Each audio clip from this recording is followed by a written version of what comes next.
14,000 रुपयांची लाच घेताना पाटबंधारे विभागातील एका लिपिकाला लाचलुचपत विभागाच्या पथकानं रंगेहात पकडलाय।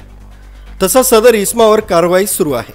याबाबत सविस्तर वृत्त असं की तालुक्यातील शेतकऱ्यांना मन्याड धरणातून शासनाकडून मोफत गाळ देण्यात येतो, परंतु पाटबंधारे विभागाकडून प्रति ट्रॅक्टर 1200 रुपयाप्रमाणे 11 जणांकडून 14,400 रुपये मागणी होत असल्याची गुप्त माहिती लाचलुचपत प्रतिबंधक विभागाला मिळाली। त्यावर सदर पथकाने सकाळच्या सुमारास सापळा रचून पाटबंधारे विभागातील लिपिक तुषार अशोक पाटील याला ताब्यात घेतलाय। त्याच्यावर पुढील कार्यवाही सुरू आहे। दरम्यान सदर कार्यवाही एसीबीच्या धुळे पथकाने केली असून या कारवाईमुळे तालुक्यात खळबळ उडाली आहे।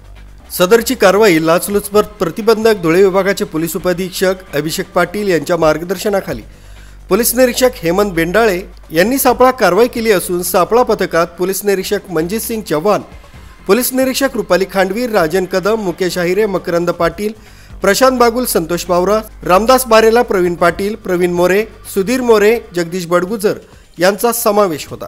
सदर कारवाईस नाशिक लाचलुचपत प्रतिबंधक विभाग नाशिक परिक्षेत्राचे पोलीस अधीक्षक शर्मिष्ठा घारगे वालावलकर, अपर पोलीस अधीक्षक माधव रेड्डी तसंच वाचक पोलीस अधीक्षक नरेंद्र पवार यांचं मार्गदर्शन लाभलं।